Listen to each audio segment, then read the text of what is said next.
മത്സരത്തിന് തുടക്കമായിരിക്കുന്നു. മേൽപ്പാടം നിരണം നടുഭാഗം വിയപുരം. ആരാണിത്?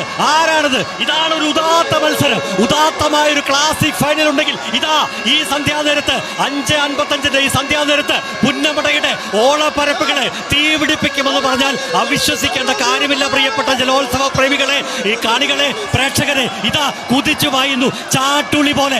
4 ട്രാക്കിലും 4 പേർ മൂന്നാമത്തെ ട്രാക്കിൽ പോകുന്ന നിരണം നടുഭാഗമാണ് മുന്നിൽ. മൂന്നാമത്തെ ട്രാക്കിലെ നടുഭാഗമാണ് മുന്നിൽ നിന്നാണ് ഈ കാഴ്ചയിൽ മനസ്സിലാവുന്നത്. പക്ഷേ ഏത് നിമിഷം വേണമെങ്കിലും മാറി പറയാം. ഇത് ആത്യന്തിക ഫൈനൽ. തീർച്ചയായും 4 മിനിറ്റ് 20 വന്ന നടുഭാഗം തന്നെ ലീഡ് ചെയ്യുന്നൊരു കാഴ്ച. എന്നാൽ പള്ളാത്തുരുത്തിക്ക് ഇത് മരണ പോരാട്ടമാണ്.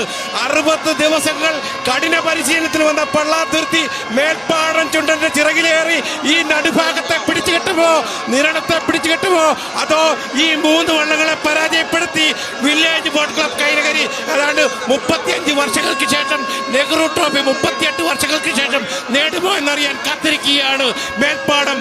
പള്ളാത്തുരുത്തി നമ്മുടെ ചെറുമുറിയിലേക്ക് വള്ളങ്ങൾ എത്തിയിട്ടില്ല. ചെറുമുറിക്ക് മുമ്പുള്ള ആ തോടിന്റെ പകുതി ഭാഗത്തുള്ള ആദ്യത്തെ ആ ബഫർ തോടിലേക്ക് വരുമ്പോൾ മേൽപ്പാടമാണോ മുന്നിൽ? ഇല്ല, നടുഭാഗത്തിന് ചുണ്ട് അല്പം മുമ്പിലേക്ക്. അയ്യപ്പദാസേ, ഉറപ്പായും ഇതാ നോക്കുക, ചാട്ടുളി പോലെ കുതിച്ചു പാഞ്ഞു തുടങ്ങിയ 4 ചുണ്ടൻ വള്ളങ്ങൾ. ആ ചുണ്ടൻ വള്ളങ്ങളിലേറിയ 100-ലേറെ വരുന്ന വിയപുരം ഇതാ മുന്നോട്ട് പോകുന്നു എന്ന മനോഹര കാഴ്ച. ഇതാ മേൽപ്പാടമാണോ ഒന്നാമത്? മേൽപ്പാടമാണോ PBC പള്ളാതുരുത്തി ബോട്ട് ക്ലബിന്റെ മേൽപ്പാടമാണോ, അതോ നിരണമാണോ, നടുഭാഗമാണോ, വിയപുരമാണോ? സെക്കൻഡുകൾക്കകം നമുക്കറിയാം. അതാ നോക്കൂ, വെള്ളത്തുള്ളികളെ തട്ടിത്തെറിപ്പിച്ച് കുഞ്ഞോളങ്ങളെ ആരംഭിടിപ്പിച്ച് ഒപ്പത്തിനൊപ്പം ഒരടിക്ക് 1.5 ഇല്ല, ഒപ്പത്തിനൊപ്പം. ഇതാ നോക്കൂ, അടുത്ത സെക്കൻഡുകളിൽ നമുക്കറിയാം ആരാണ് 2025 നെഹ്റു ട്രോഫി ചാമ്പ്യന്മാർ. തീർച്ചയായും മേൽപ്പാടത്തിന് പ്രസ്റ്റീജ് മത്സരമാണ്, നടുഭാഗത്തിന് പ്രസ്റ്റീജ് മത്സരമാണ്. പത്തനംതിട്ട ജില്ലക്കാരുടെ നിരണമേ ഒന്നുണരുക. ഈ 3 വള്ളങ്ങളെ പരാജയപ്പെടുത്തി പത്തനംതിട്ട ജില്ലയിലേക്ക് നിനക്ക് കൊണ്ടുപോകണ്ടേ? ചെറുമുറിയിലേക്ക് വള്ളമെത്തുന്നു. അയ്യപ്പദാസെ, ഇനി 1.5 മിനിറ്റിനുള്ളിൽ ഈ മത്സരം അവസാനിക്കും. മേൽപ്പാടമാണോ പള്ളാത്തുരുത്തി? കോശി 3 വൈക്കലിന് ഹാട്രിക്, രാജു വടക്കത്തിന് ഹാട്രിക് തകർക്കപ്പെടുമോ? ഞാൻ ചോദിക്കട്ടെ, വിയപുരമേ ആ കണക്കങ്ങ് തീർക്കാതെ മടങ്ങാനാകുമോ? ആ ഹൃദയത്തിലെ മുറിവങ്ങ് ഉണക്കാതെ മടങ്ങാനാകുമോ? വിയപുരമേ, കുതിച്ചു വായു. നിങ്ങളുടെ കരങ്ങൾക്കുള്ളിൽ ഒരു കപ്പിത നിമിഷങ്ങൾക്കകം കിട്ടിയേക്കാം. അതുകൊണ്ട് വിയപുരമേ, ചാമ്പ്യന്മാരാണ് നിങ്ങൾ. വിയപുരമേ, നിങ്ങളും ഉണർന്നു മുന്നേറുക. നിരണം, മേൽപ്പാടം, നടുഭാഗം, വിയപുരം. മേൽപ്പാടം തന്നെ അല്പം ലീഡിലേക്ക് കുതിക്കുന്ന കാഴ്ച. 1-2 തുടപ്പാടിന് മേൽപ്പാടം കുതിക്കുന്നു.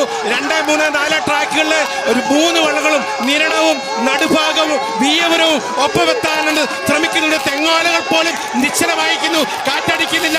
മേൽപ്പാടം ഇതാ ഇറങ്ങിക്കഴിഞ്ഞ് മേൽപ്പാടം 6ാമത് ട്രോഫിയിലേക്ക്, ഡബിൾ ഹാട്രിക്കിലേക്ക് പോകുന്നു. സുന്ദരമായ രീതിയിൽ മേൽപ്പാടം അല്പ ലീഡിൽ, നടുഭാഗം കൂടെയുണ്ട്. നിരണവും വിയപുരവും ഒപ്പത്തിനൊപ്പമുണ്ട്. അയ്യപ്പദാസ, എന്താണ് ഈ മത്സരം? ഒന്നും പറയാൻ പറ്റില്ല. ഇതല്ലേ യഥാർത്ഥ ഫൈനൽ, ഇതല്ലേ ക്ലാസിക് ഫൈനൽ.